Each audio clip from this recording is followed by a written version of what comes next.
วัดวาราม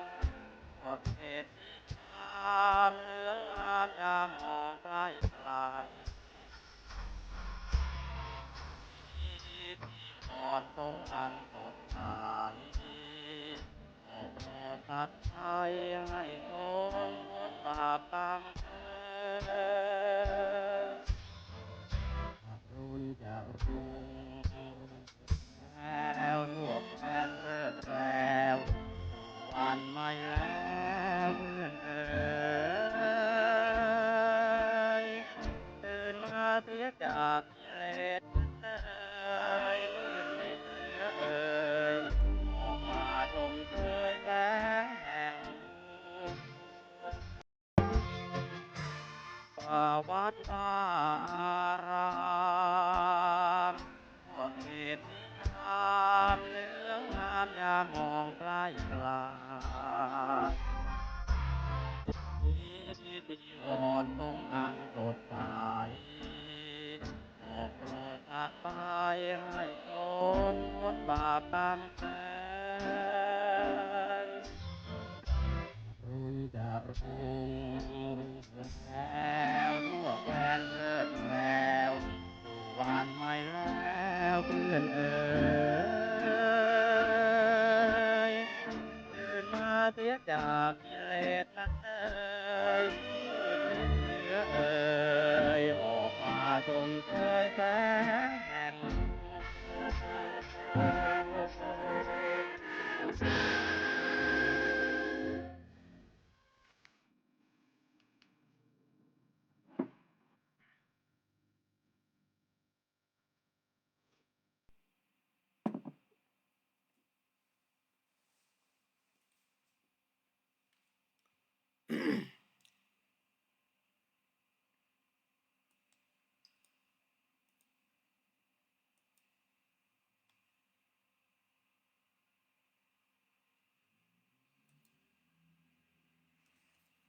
เจริญพรท่านสาธุชนทั้งหลาย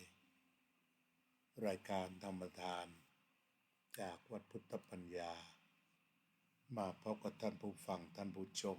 อีกวาระหนึ่งรายการธรรมทานจากวัดพุทธปัญญาเมืองพอมนารัฐแคลิฟอร์เนียประเทศสหรัฐอเมริกามาพบกับท่านในวันนี้คือวันที่13 พฤศจิกายน พุทธศักราช 2568 โยมประพันธ์วงศ์พาณิชย์แจ้งให้ทราบว่ารายการหายไปตรงนี้ก็ต้องขออภัยที่สหรัฐอเมริกาตั้งแต่ขึ้นเดือนพฤศจิกายนมาเขาก็จะมีการหมุนเข็มนาฬิกากลับหลังไป1 ชั่วโมงนั่นก็หมายความว่าทุกอย่างต้องช้าไป1 ชั่วโมง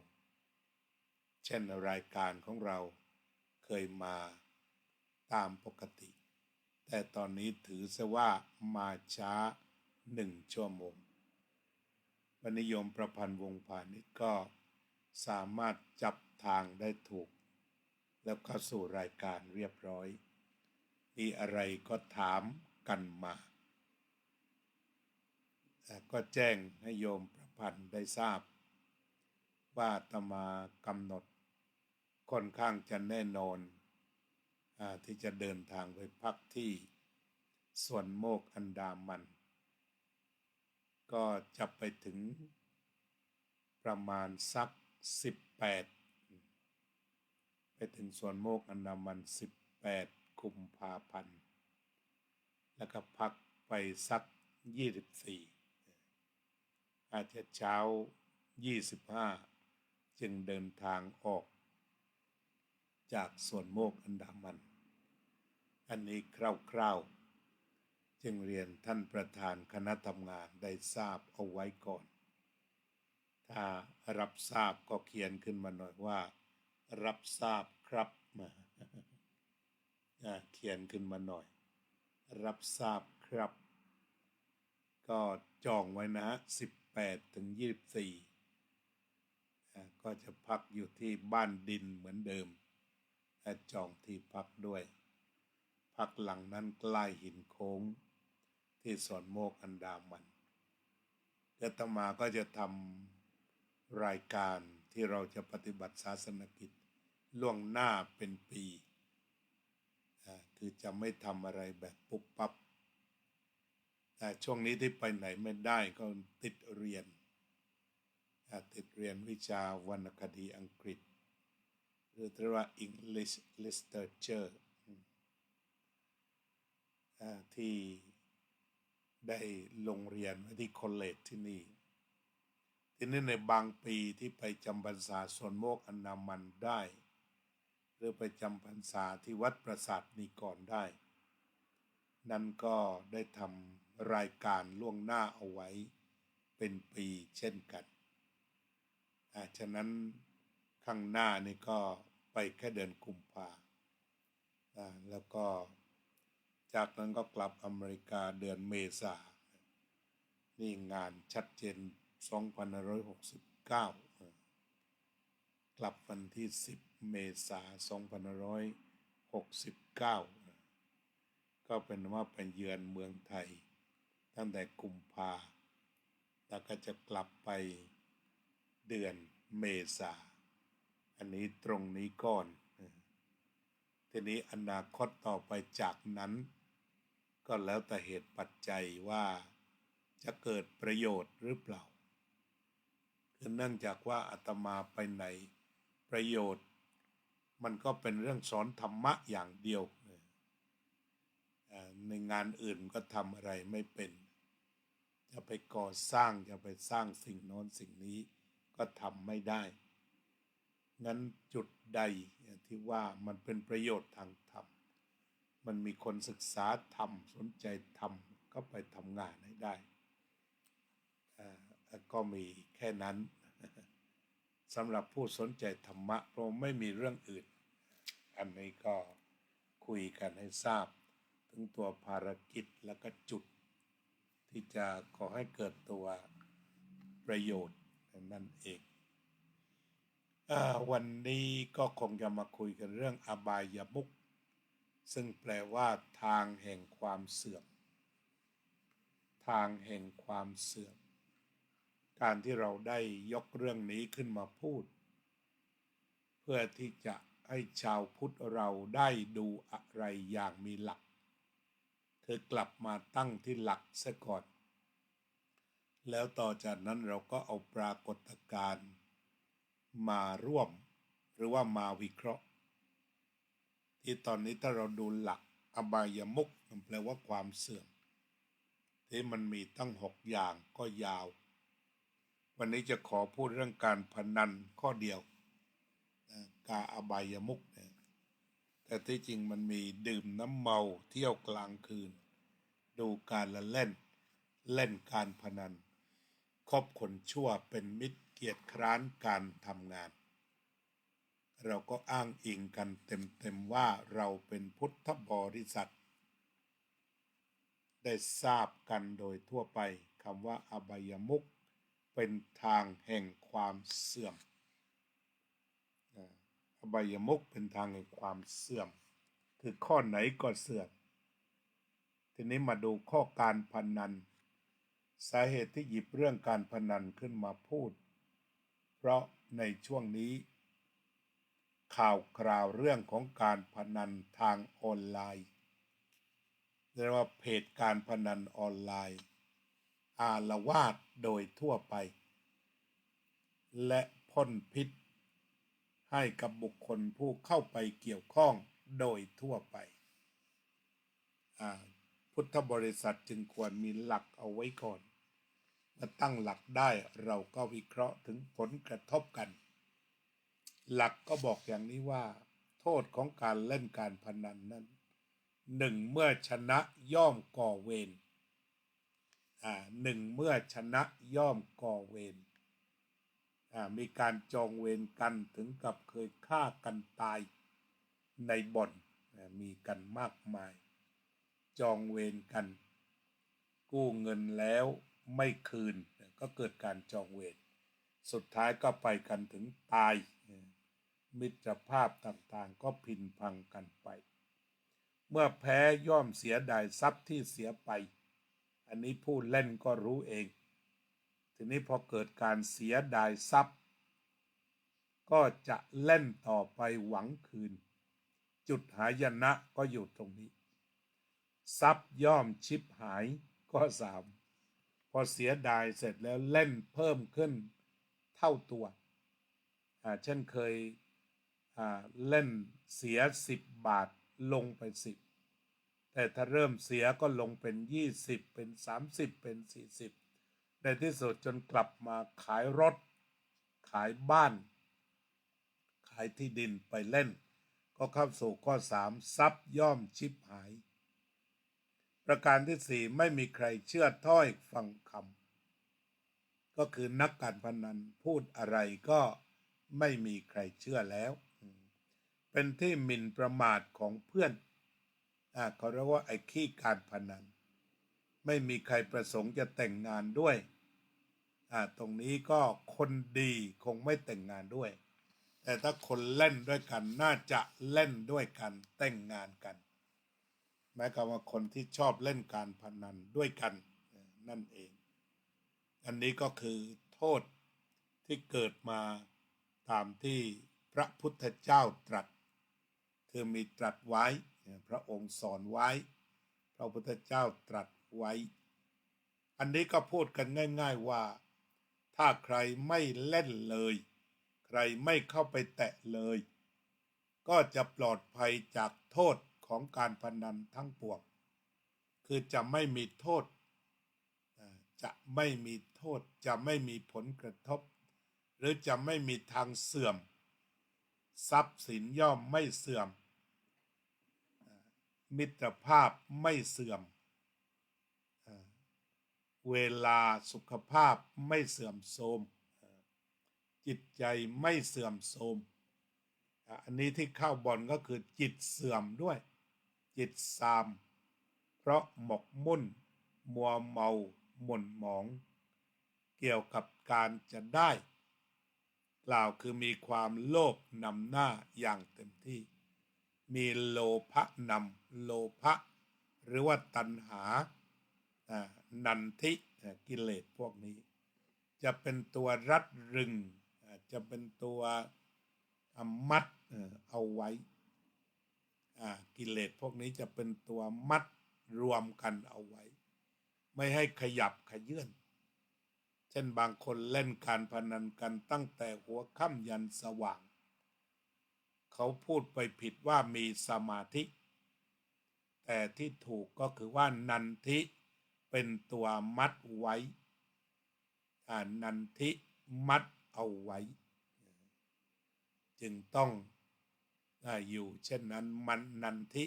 เป็นตัวมัดเอาไว้จึงอยู่กับการพนันได้ตลอดนันทิตัวนี้เป็นความตื่นเต้นเป็นกามตัณหา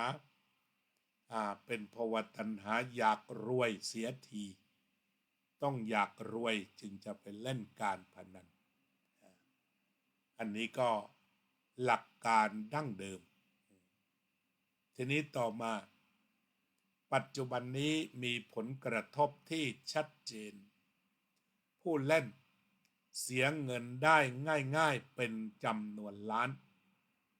ตรงนี้ทรัพย์สินย่อมชิบหายเสียกันเป็นล้านก็เล่าขานกันเลยนั่นแหละพนันออนไลน์ได้เสียกันเป็นล้านอย่างที่เคยแพร่มออกมามีพระเข้าไปเล่นเสียกันเป็น100 ล้านดังข่าวท่านทิศแย้มอย่างนี้เป็นต้นเอาไปเอามาก็หลบกันว่าไม่ได้เล่นว่าอย่างนั้นแต่ก็เป็นนั้นว่าเคยมีข่าวว่าเล่นอยู่ก็ไม่แน่ใจหายเงียบกันไปแล้วตอนนี้หรือคนอื่นๆก็แล้วกันมีได้เสียเป็นล้านนั่นก็หมายความว่าคนได้ก็มีแต่คนเสียก็เยอะทั้งนี้ก็เพราะว่าไปโลภและเพลินนอกจากนี้นอกจากการพนันออนไลน์การพนันทั่วไปก็ยังมีโทษเท่าเดิม ไม่ว่าจะเป็นการเล่นกันเองตามบ้านตามในสวนตามในกระท่อมนา ไปจนถึงอัครมหาสถานคาสิโนที่เรียกว่าเป็น Entertainment Complex ซึ่งเราเพิ่งต่อต้านกันจนตกไปแต่ก็อาจจะกลับมาอีกเรื่องบันเทิงเหล่านี้ความจริงแล้วเมืองไทยนั้นมหาศาลไม่จำเป็นต้องตั้งเพิ่มอีกเลยไม่ต้องมาบอกว่ามันจะสร้างรายได้อย่างนั้นอย่างนี้ถ้าอยากจะสร้างรายได้เนี่ยเรามี 4-5 แสนล้านพามาจัดการน้ำไม่ให้ท่วมและเก็บน้ำไว้ใช้ในฤดูร้อนดีกว่าคือเสนอทั้ง2 จุดเช่นต้องมีแก้มลิงหรืออุโมงค์ใต้น้ำก็สุดแล้วแต่ถ้าเรามี5 แสนล้านที่จะใส่ที่ Entertainment Complex ซึ่งมันมีแต่ความสนุกสนานรื่นเริงมีสร้างงานอยู่บ้างแต่กระจุกอยู่ตรงนั้นแต่ถ้าเราทำงานเรื่องบริหารจัดการน้ำจังหวัดอ่างทองจังหวัดชัยนาทจังหวัดอยุธยาและจังหวัดใกล้เคียงออกก่อนจะออกทะเลก็จะได้งานกันโดยทั่วหน้าหลายแสนงานแล้วก็กลายเป็นคนพอมีพอกินมีงานทำมีรายได้รายได้ที่มันจะมากับการทำงานและมีผลเป็นงานพัฒนานี่ก็เรียกว่าถ้าจะสร้างงานไม่ต้องคิดตัดทิ้งไปเลย Entertainment Complex เพราะว่ามันกระจุกตัวนั่นเองทีนี้ตอนนี้ก็เรียกว่าคนเล่นพนันออนไลน์หายนะได้โดยด่วนกี่ล้านก็หายวับไปเคยเจอตัวจริงๆหลายๆคนก็บอกว่าการพนันออนไลน์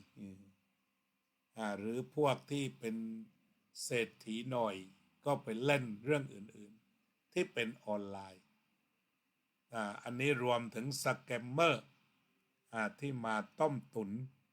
ที่มาทางออนไลน์เช่นกันทีนี้นอกจากคนจ่ายเสียกันโดยตรงเสียกันระเนระนาดตามที่พระพุทธเจ้าตรัสและทำอย่างไรล่ะการไปปราบคนอื่นไปสอบสวนยากมากเนี่ยฟังดูตำรวจคุยกันทางที่คุยกันนักข่าวต่างๆที่ออกมาในเฟซก็กลายเป็นว่าถ้าไปใช้ให้คนอื่นหยุดการพนันมันยากพากันหยุดเองพูดง่ายๆเลยวิธีปราบไม่เล่นเสียเองก็จบเท่านั้นเองเอาเป็นว่าไม่เล่นนี่บรรดาตำรวจทั้งหลายก็ร้อนเนื้อร้อนตัวกันไปใครหากินกับการพนันอยู่การพนันออนไลน์ใครเข้าไปคุ้มครองอะไรเรียกสวยอย่างไรวิธีทำได้ก็คือรู้ดีรู้ชั่วแล้วหยุดทำยุติการกระทำเช่นนั้นเสียก็จะหมดผลกระทบไม่มีผลกระทบงั้นวันนี้ตำรวจในระดับนายพลก็จะต้องมาชี้หน้าด่ากันเอาความชั่วใส่กันทั้งนี้ก็ถ้าไม่เกี่ยวสักอย่างก็จะไม่มีเหตุการณ์แบบนี้ขึ้นไม่มีเหตุการณ์ที่ตำรวจพัวพันการพนันทั้งที่เป็นกายภาพโดยทั่วไปและออนไลน์มันจะเกิดขึ้นได้ยังไงถ้าไม่มีการเล่นหรือจะฟันธงแบบเห็นแก่ตัวหน่อยเชื่อพระพุทธเจ้าพูดแบบพระแบบเต็มไปถ้าเชื่อพระพุทธเจ้าจริงๆก็จะไม่เสียเงินตอนนี้เสียชื่อเสียงเป็นไปตามหลักธรรมทุกประการเสื่อมเสียชื่อเสียง นั่นก็เรียกว่าตำรวจในสถานที่ต่างๆถูกมองจนกลายเป็นเสียชื่อเสียงมีตำรวจคนหนึ่งตอนนี้พอโดนเข้าเองก็ชักจะโวยนั่นหมายความว่าเมื่อก่อนนั้นเปิดเผยเรื่องวัดสนุกนักหนาจับพระองค์นั้นมาแล้วก็ยิงเป้าเลยยิงแล้วยิงอีกทัวลงแล้วลงอีกแต่ตอนนี้พอเจออดีตตำรวจยิงใส่เข้าไปเท่านั้นแหละดิ้นก็บอกว่าไม่ควรจะออกมาว่ากันเองก็ให้คนอื่นว่าถ้าอย่างนั้นมันก็มีอย่างเดียวว่าอย่าไปทำอย่าไปเกี่ยวเรื่องบ่อนโดยประการทั้งปวงเกี่ยวก็ทำตามหน้าที่จับลูกเดียวถ้าเป็นตำรวจนี่นายตำรวจบางคนออกจากราชการไปหลายปีแต่เขาเรียกว่ายังมีอิทธิพลก็ยังใช้อิทธิพลใช้เงาตำรวจเก่าไปเรียกค่าคุ้มครองกันได้มันบานปลายกันไปอีกเยอะบานปลายไปสู่อาชญากรรมสู่การคอร์รัปชันตัวนี้ก็กลายเป็นแหล่งคอร์รัปชันเลยการส่งสวยไม่ว่าส่งมาจากไหนส่งไปโรงพักโดยตรงหรือส่งสวยแบบโอนออนไลน์นั่นก็คือคอร์รัปชันมันก็สูงขึ้นไปอีกแล้วคนก็ถามว่าทำไมจะไม่มีคอร์รัปชันก็ตอบได้อย่างว่าไม่ทำเสียเองถ้าทำแล้วก็จะไม่มีใครจะมาจับได้ไล่ทันสิ่งเหล่านั้นมันก็กระจายตัวไปกลายเป็นพิษเป็นภัยขยายตัวมากมายนี่ก็เรื่องของการพนันอันเป็นอบายมุขเสื่อมกันอย่างหนักตอนนี้วัดวาอารามแม้ในวัดวาอารามก็ทะลุเข้าไปดังที่ท่านตำรวจท่านเคยจับแล้วก็พบเส้นเงินว่ามีหลวงพี่หลายรูปที่ได้จัดการลาสิกขาไปหมดแล้วเคยไปเกี่ยวกับการพนันแล้วก็ตอนนี้ก็จัดการไปหมดแล้วแต่ไม่ทราบว่าหมดจริงหรือเปล่าตอนนี้พอพระหมดก็ตำรวจตำรวจก็ปัดกันเอาเองถ้าเป็นไปได้ก็คือหยุดเพราะกฎหมายก็ทำอะไรท่านไม่ได้แล้วเพราะว่าไม่ปฏิบัติซะอย่างกฎหมายก็ทำอะไรไม่ได้มันก็มีทางเดียวว่าถ้าไม่อยากมีโทษของการพนันที่เป็นกฎแห่งกรรมการพนันมันเป็นกฎแห่งกรรมอาจจะกฎหมายเอาไม่ถึงแต่กฎแห่งกรรมเอื้อมถึงแล้วก็ยังเป็นอยู่ในยุคปัจจุบันนี้นั่นเองนี่ก็เอาเรื่องเหล่านี้มาเล่าให้ฟังว่าที่พระพุทธเจ้าตรัสว่าเสียทรัพย์เสียชื่อเสียงอันนี้เจอกันเข้าไปจังๆแม้แต่ตำรวจก็ไม่เว้นถ้าเข้าไปเกี่ยวข้องกับการพนันชื่อเสียงก็ไม่มีชิ้นดีดังที่ถูกละเลงกันอยู่ปัจจุบันนี้โดยเพราะในยุคที่นักการเมืองปากคมตรวจสอบเก่งๆก็เรียกว่าสอบกันถึงที่สุดทีนี้ทำยังไงมันถึงที่สุดมันจะหยุดจะเลิกจะละเพราะนั้นมันมีหลายเรื่องที่นักการเมืองฝ่ายค้านจับขึ้นมาแต่ว่าไปไม่ได้ยิงประตูคือไปไม่สุดทางทั้งที่ว่าการเป็นสสนั้นก็สามารถเข้าไปสู่อำนาจรัฐที่จะใช้กฎหมาย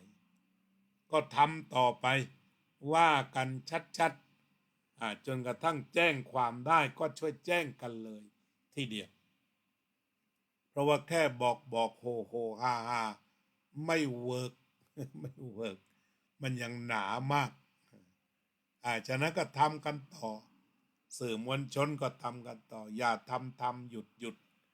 เอาให้ก่อให้เกิดภาคปฏิบัติว่าอบายมุขมันลดทีนี้ถ้าปล่อยใจให้ฝักใฝ่อบายมุขทางเสื่อมมันยังมีต้อนรับไว้เยอะ ไม่ว่าจะเป็นหวยใต้ดินอันนั้นก็การพนันตลอดถึงลอตเตอรี่ในแต่ละงวดนั่นก็คือการพนันฉะนั้นถ้าเอาใจไปผูกอยู่กับการพนันไม่ตั้งใจหารายได้เลี้ยงครอบครัวด้วยการทำหากินอย่างสุจริตปัญหาต่างๆที่มันตามมาที่มันมีความสัมพันธ์ related problem ก็จะบังเกิดขึ้นไม่หยุดไม่หย่อนไม่หมดไม่สิ้นทางปฏิบัติที่พูดกันตรงๆอย่าเล่นอีกเท่านั้นเองตำรวจก็อย่าไปกินสินบนอีกก็จบตกลงว่าปัญหาเหม็นคลุ้งอยู่ทั่วสังคมตอนนี้มันก็ขึ้นอยู่ว่าคนไปประกอบการเปิดเพจการพนันออนไลน์เรียกว่าเกิดขึ้นกันเป็นแบบดอกเห็ดไปเลยมันจะหมดตอนไหนหมดไม่มีคนเล่นนั่นคือใช้ดีมานด์ซัพพลายวันไหนเกิดปัญญาขึ้นก็ยุติกันไปแต่ถ้าไม่มีปัญญาก็จะต้องเข้าไปเป็นเหยื่อของการพนันออนไลน์เหล่านี้กันไม่มีที่สิ้นสุดสิ่งนี้ก็เป็นปรากฏการณ์เป็นฟิโนเมนาปัญญาเกิดก็หยุดแต่ถ้าปัญญาอ่อนก็ไปต่อถ้าปัญญาแกร่งสติแกร่งสมาธิแกร่งก็ยุติได้แต่ถ้าเมื่อไรเกิดปัญญาขึ้นก็หยุติแต่ถ้าปัญญาลดปัญญาน้อยปัญญาหมดก็กลายเป็นเหยื่อต่อไปสแกมเมอร์เหมือนกันตัวเจ้ากี้เจ้าการก็อยู่ตรงที่เขายั่วเขายุให้โลภแล้วก็ลงไปสู่ปัญหานั้นตกลงปัญหาอยู่ที่จิตทั้งนั้นความทุกข์อยู่ที่จิตถ้าเห็นผิดเรื่องผัสสะความทุกข์จะไม่โง่ถ้าไม่ความทุกข์จะไม่โผล่ถ้าไม่โง่เรื่องผัสสะความทุกข์เกิดไม่ได้ถ้าเข้าใจเรื่องผัสสะงั้นกลับมาหาตัวเราเองกลับมาหาลมหายใจกลับมาหาสติสมาธิปัญญาแล้วปัญหาการพนันอันรุมเร้าประเทศทุกจุดทั้งผู้เล่นทั้งเจ้าของบ่อนทั้งกิจการทั้งการส่งสวยทั้งตำรวจก็จะพากันลงเหวกันไปหมดเดินไปสู่ความเสื่อมคนเล่นก็เสื่อมเจ้าของเพจการพนันก็เสื่อมตำรวจก็เสื่อมเนี่ยพากันเสื่อมกันไปหมดพิสูจน์หลักธรรมของพระพุทธองค์ที่เรียกว่าการพนันเป็นอบายมุขคือทางของความ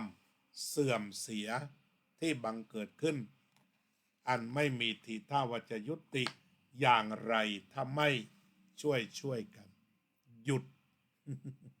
เรื่องมันไม่ได้ยากไม่ต้องลงทุนอะไรถ้าตั้งกรรมการโน้นกรรมการนี้มันต้องจ่ายค่าประชุมเขาแค่ทุกคนคิดว่าหยุดก็แค่นั้นเองต่อไปก็มาทำสมาธิเนาะหยุดคิดชั่วคราวเชิญ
สัพเพ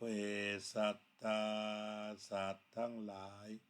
ที่เป็นเพื่อนทุกข์เกิดแก่เจ็บตายด้วยกันทั้งหมดทั้งสิ้นอเวราโหนตุจงเป็นสุขเป็นสุขเถิดอย่าได้มีเวรแก่กันและกันเลยอัพพยาปัจจาโหนตุจงเป็นสุขเป็นสุขเถิดอย่าได้พยาบาทเบียดเบียนซึ่งกันและกันเลยอนิฆาโหนตุจงเป็นสุขเป็นสุขเถิดอย่าได้มีความทุกข์กายทุกข์ใจเลยสุขีอัตตานังปริหารันตุจงมีความสุขกายสุขใจรักษาตนให้พ้นจากทุกภัยทั้งสิ้นเถิดอภิวาทนาสีลิสะนิจจังวุธาปัจจายโนจัตตารโอธรรมาวัฏันติอายุวันโนสุขังพลัง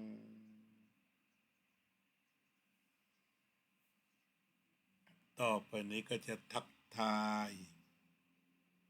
พี่น้องทั้งหลายวันนี้มากันหลายคนเหมือนกัน14ท่านวันนี้มาเนาะโยมยินดีโยมโจ้ยินดีโยมประพันธ์วงศ์พาณิชย์กราบนมัสการอาจารย์ครับวันนี้ถวายทุนพระเรียนบาลี1 ทุน 3,000 บาท3 เดือนครั้งขอบคุณมากถวายพระเรียนบาลีเงินเดือนละพันอนุโมทนาโยมประพันธ์วงศ์พาณิชย์3 เดือนครั้งก็เดือนละพัน3 เดือน 3,000อนุโมทนาที่ร่วมกันไปสร้างรากไปบำรุงรากของพระพุทธศาสนาเพื่อความมั่นคงของเราก็รู้สึกว่าได้เตรียมการกันแล้วสำหรับเดือนนี้ประมาณ42 ทุนหรือเปล่ารู้สึกว่าเตรียมตัวเตรียมการกันแล้วที่จะร่วมที่วัดโมลีโลกยารามเป็นทุนการศึกษาเช่นกันขอบคุณมาก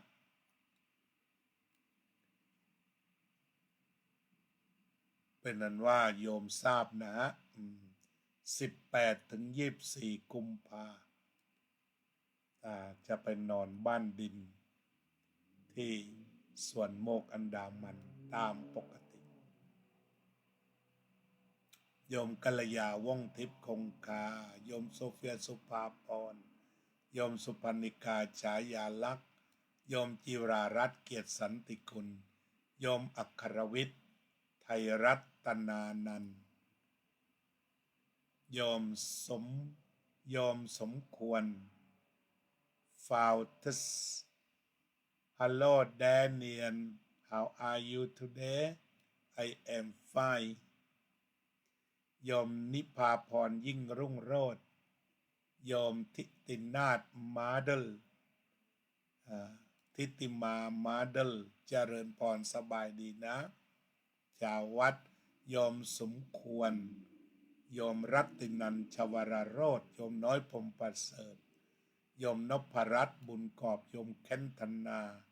โยมจิรษาอาลันสภักโยมพรโคเน็ตโคเมตโยมวริณีแท้ขอทราบนะโยมวริณีนี่ก็เป็นผู้ถวายความสะดวกเอาจองคิวเก็บไว้เลยนะ18 ถึง 24มีนัดที่วัดสวนโมกอันดามันทำคิวไว้ด้วยเด้อโยมวาริณีแท้ขอเด้อ18 ถึง 24 กุมภาพันธ์ 2569เด้อโยมเอฟเจริญพรโยมกัลยาร่วมภาวนาโยมโจ้ก็ร่วมภาวนาโยมนพรัตน์ร่วมภาวนาโยมศิเวไลร่วมภาวนาโยมอุบลร่วมภาวนา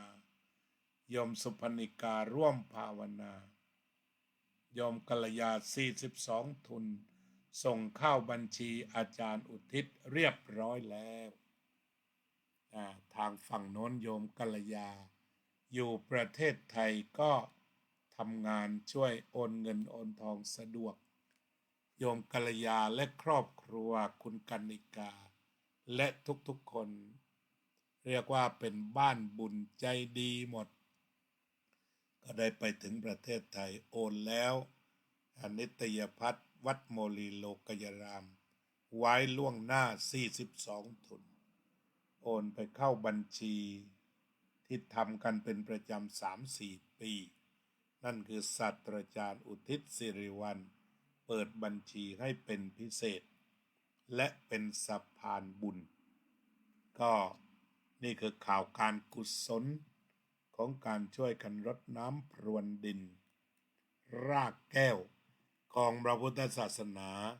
คือการศึกษาพระบาลีแล้วก็ได้ทราบว่าทั้งโยมกัลยาและโยมเพ็ญศรีจะไปทำบุญที่วัดโมลีโลกยรามด้วยตนเองอนุโมทนายิ่งจะได้เป็นกำลังใจทั้งหลวงพ่อเจ้าอาวาสลูกพระลูกเนนและญาติโยมแม่ครัวอาสาผู้ใจดีทั้งหลายอาสาสมัครตี 5นี่ก็มาถึงวัดแล้วก็ทำงานไปเรื่อยหลายคนกว่าจะกลับได้3 ทุ่มอันนี้ก็คือตัวงานพระศาสนาที่ทำอย่างเป็นรูปธรรมและเสียสละอย่างแท้จริงโยมกัลยาก็ไปให้กำลังใจกับพี่ๆน้องๆกับพระกับเนรด้วยก็ถวายทั้งปัจจัยและกำลังใจหนุนกันทั้งภายนอกและภายในเพื่อให้ภารกิจการศึกษาบาลีการเรียนบาลีการสอนบาลีดำเนินไปได้ด้วยดีเราก็เป็นส่วนหนึ่งในเป็น10ส่วน10คณะเดินมาช่วยกันสร้างพระเนนให้มีการศึกษาพระบาลีอันเป็นภาษาพระพุทธเจ้าเพื่อสืบทอดพระศาสนาต่อไปวันนี้ก็คงจะอำลาผู้ใจดีทั้งหลายขอให้อยู่เย็นเป็นสุขอยู่สุขเย็น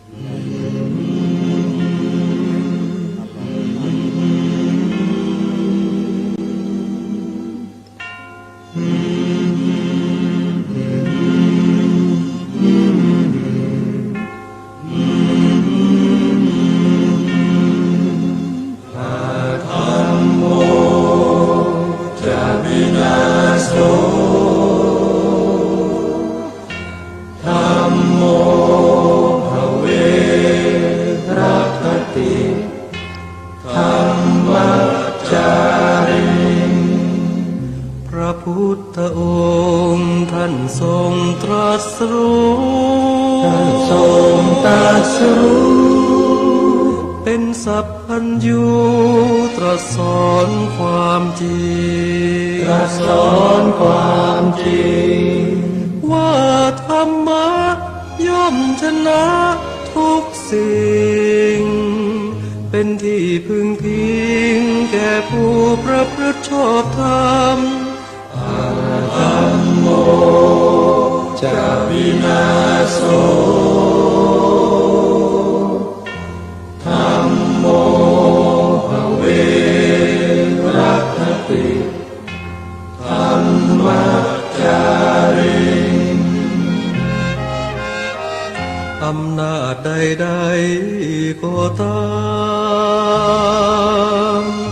ย่อมถึงความพินาศถ้าขาดธรรมะประจำ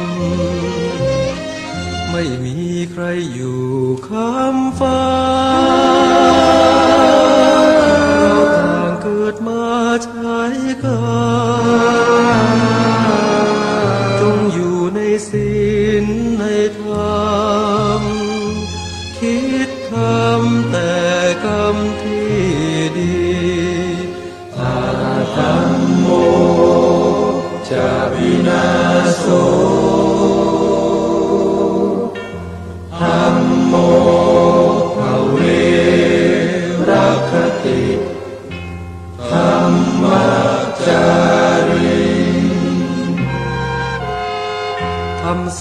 สว่างสู่ทางสุขสี